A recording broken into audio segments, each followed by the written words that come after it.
What's up, everyone? Welcome back to another review, and this time we're taking a look at Hatchet 3, written by Adam Green and to be directed by B.J. McDonough, who takes over directing duties from Adam Green. Hatchet 3 picks up immediately where the second movie left off, in which Mary Beth, once again played by Danielle Harris, we thinks that she had ended Victor Crowley once and for all, but he comes back to life. They have a little tussle. She impales him with a large-ass chainsaw. She then goes into a police station in which the sheriff more or less tries to pin her for the massacre that has taken place between the first two movies.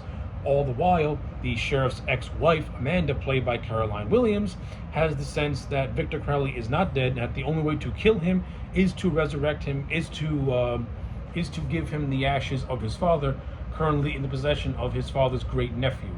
While all the while, another massacre takes place in the swamp, in which a bunch of SWAT team members and a bunch of first responders meet Victor Crowley and are dispatched in creative and gruesome ways. So yeah, that is the plot line of Hatchet 3. So I'm just gonna say this. I think Hatchet 3 is a fitting conclusion to the original slate of movies before the fourth movie came out.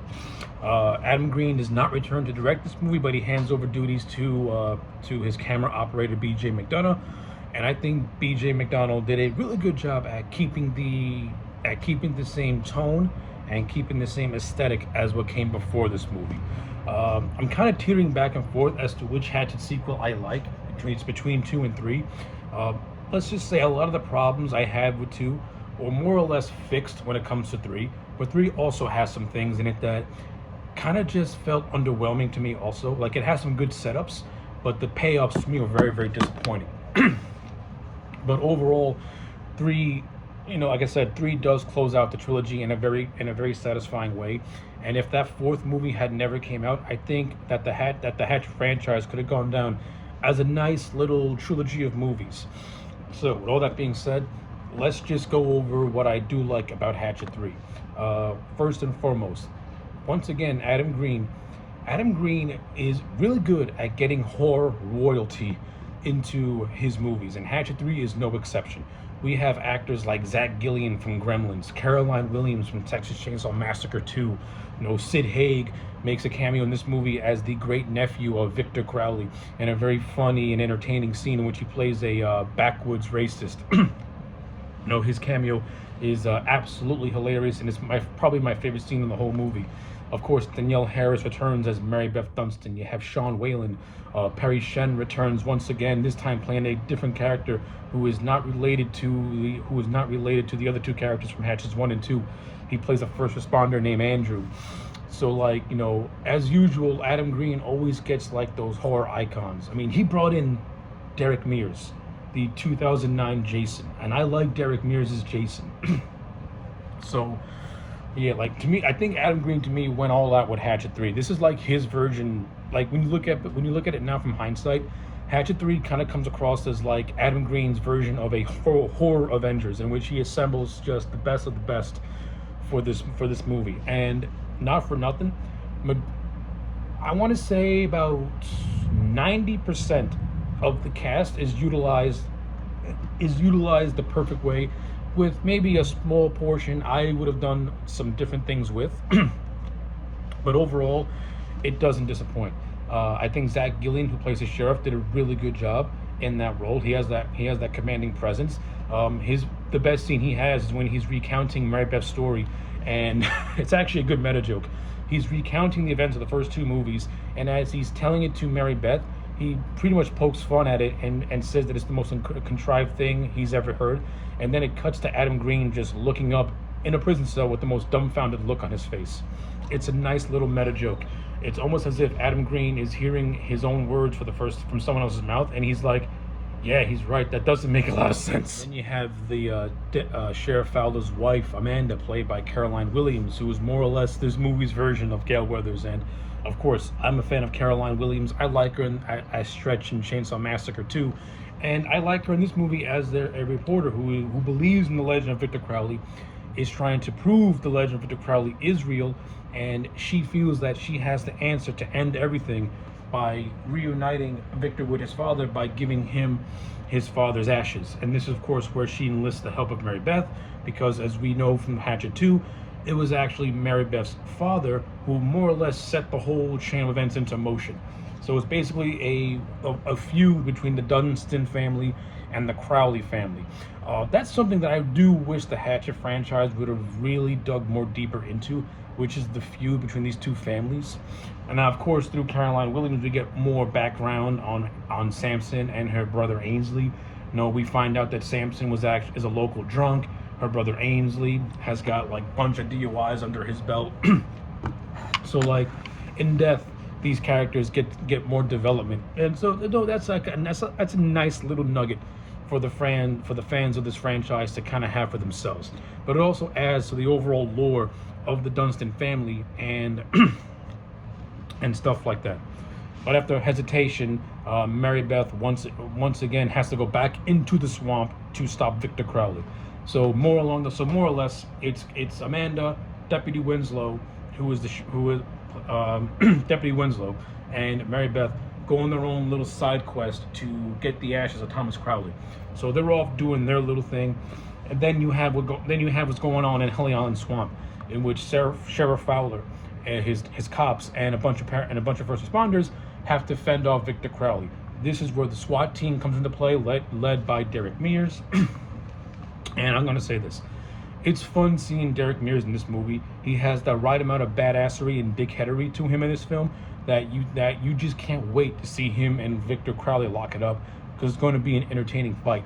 We're going to see Goat Jason versus New Jason, and when they finally meet face to face, Kane Hodder rips out his spine within less than 30 seconds.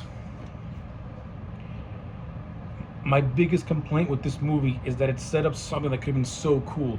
We could have got a legit fight between the between the Goat Jason and the New Jason, and the movie kind of plays it off as the movie literally plays it off as Victor Crowley bitching out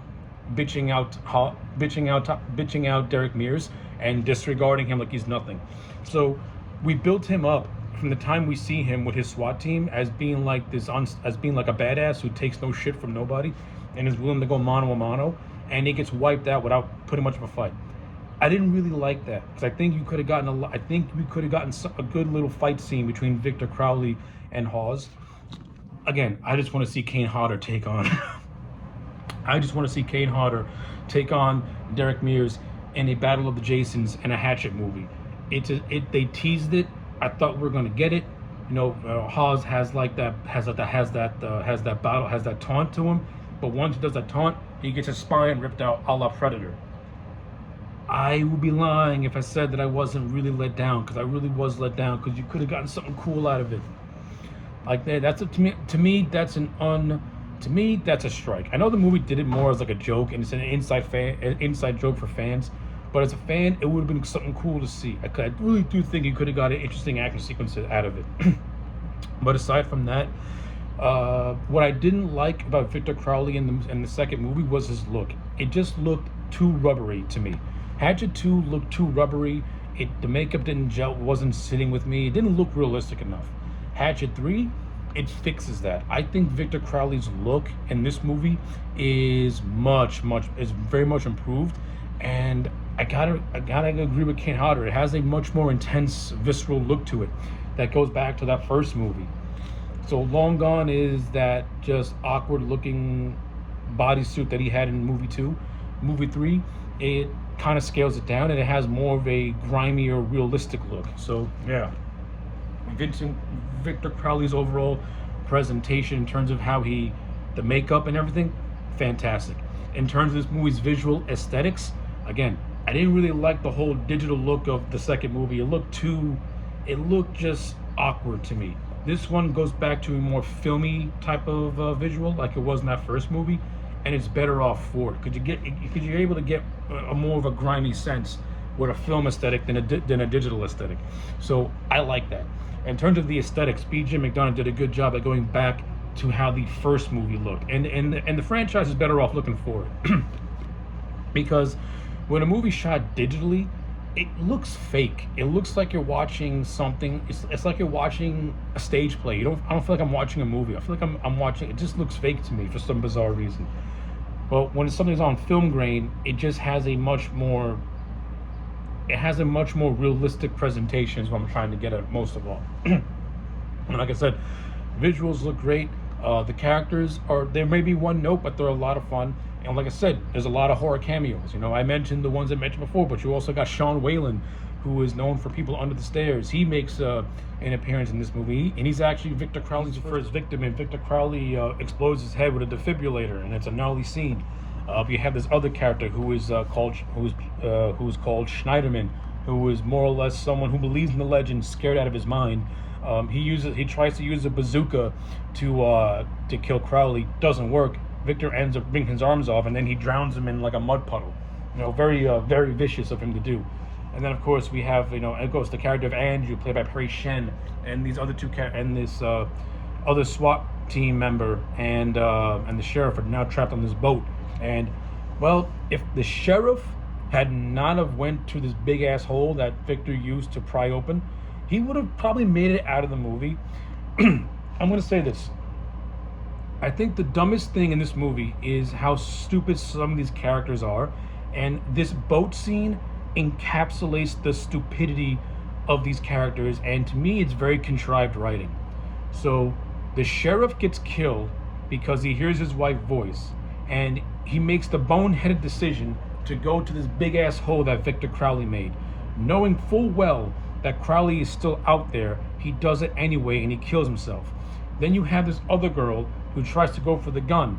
She makes the same stupid bonehead mistake, and she ends up being just eviscerated by Crowley as well. The only smart character in this entire scene was Andrew. When you watch this boat scene, it's no wonder why Andrew survived, because he's the only smart one who's not doing anything stupid.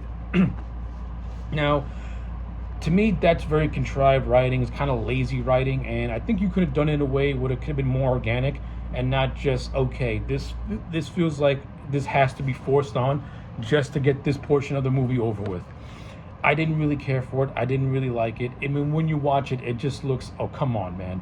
And listen to what this guy is telling you. You either need to have half of a functioning brain to know, don't go near the giant asshole. And just because you hear someone outside, that shouldn't be your cue to go to that giant asshole when you know that an undead ghost can rip you to shreds is out there.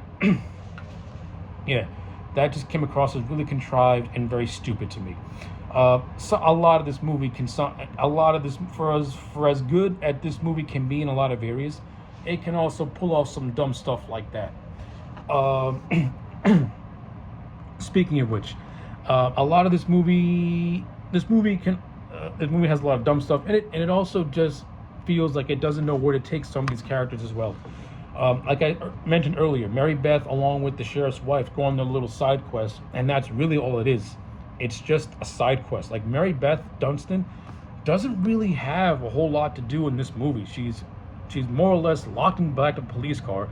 She's constantly cursing people out and and yelling at everybody. All the while, they're trying to go on this adventure to grab Thomas Crowley's ashes from his grandnephew, which they eventually do. And the only time Mary Beth Dunstan does anything worth a damn in this movie is in the last 5 minutes, where she gives Victor the urn, and by breaking it over his head, he melts away. She does a kill shot, and Victor's finally dead. But before this happens, Victor impels her onto a giant tree branch. So the movie more or less tries to pretty much plants the idea in your head that Mary Beth is going to die along with him. And it really ends with Mary Beth either having a last breath or struggling to breathe. So it's very vague on the fate of Mary Beth. Now, of course, if you watch Victor Crowley, we know what happens with Mary Beth. But the whole side mission, even though it does have some good moments with it, and the best part of that is the stuff with Sid Haig, it really does feel tacked on, and it really does feel like they just need to do that. They just giving something for her to do before getting her back to the swamp. And that's what that feels like to me. It's like they're just going on a random mission to get this urn. Meanwhile, all the action's going down on the swamp. What else is there for me to mention? I think I covered just about there is to cover with Hatchet 3. I'm not going to say Hatchet 3 is a better movie compared to the first two in terms of an overall story. But Hatchet 3 does do some fixes that I do have with Hatchet 2, which is more or less a visual presentation and the makeup effects. But if I compare the two, Hatchet 2 tells a much better story than Hatchet 3. Hatchet 2 feels more like a natural progression. Parts of Hatchet 3 feel natural, and also parts of Hatchet 3 to me feel tacked on. But again, I do like the last 5 minutes, and it does wrap up the story in a nice little thing. And also, it's actually really cool that Perry Shen survived the length of this movie as the character of Andrew. The Hatchet movies are pretty much Perry Shen's. Perry Shen is more or less the de facto lead of the Hatchet franchise next to Danielle Harris. I think that's actually pretty cool. Another thing that I wish this movie would add, another thing that I wish the franchise did as a whole was when you watch this movie, I would not have killed off the Samson character now, because the reporter says that only because Amanda makes reference that the one who killed Victor Crowley is the only one that could free Victor Crowley, and the one who killed, more or less played a hand in killing Victor Crowley, was Mary Beth's dad.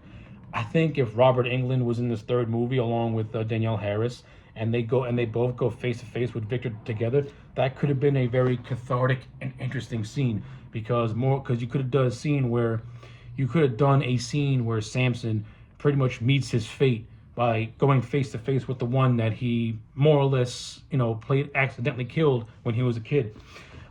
And not only that, we could have got Kane Hodder and Robert Englund in a scene together. That would have been fucking awesome. Like, if you really want to go all out with a third movie, that's what should have happened. But alas, because the Samson character was killed off in that first movie, and of course at the time I don't think Adam Green really had a plan for sequels. When you look back at it now in hindsight, it kind of would have made this movie feel that much extra if maybe the Samson character wasn't killed off. But that's just my opinion, and I'm gonna stick to it. So overall, I think Hatchet 3 is a very solid addition to the Hatchet franchise. It wraps up the initial 3 movies in a nice, neat package. It's a good bookend. The kills are just as gnarly and just as creative as ever. Kane Hodder once again absolutely rips it up as Victor Crowley. He's menacing, he's disturbing, he's vicious. He has a sense of pity to him in some scenes, especially towards the end where he sees his father's urn that Mary Beth gives him. But as an overall killing machine, you can't get no better than Victor Crowley. In terms of the cast and the acting, that's all fine. In terms of some of the creative directions they go in, you're either gonna like it or you're not gonna care for it. Me, I'm indifferent to it. I'm indifferent to it. But overall, to me, Hatchet 3 gets a solid, I'm gonna give it a 7 out of 10, the same grade as the first movie. I do overall like Hatchet 3, but I think from a story standpoint, the second movie is the strongest. It has better characters, to me at least, and it just has an overall better feel and flow. Aside from the visual aesthetics of Hatchet 2, the story is much more stronger than it is in Hatchet 3. So yeah, that's my take on Hatchet 3. Let me know yours in the comment sections down below. Like the video and subscribe, and I'll check you back next time for more. I also want to add on that Joel David Moore makes his cameo appearance in Hatchet 3, in which he gets an axe to the face after he startles a paramedic. You know what? It's good to see Ben again. He was one of the better parts of that first movie, and of course he has his classic sign off with "You gotta be fucking kidding me." Gotta love it.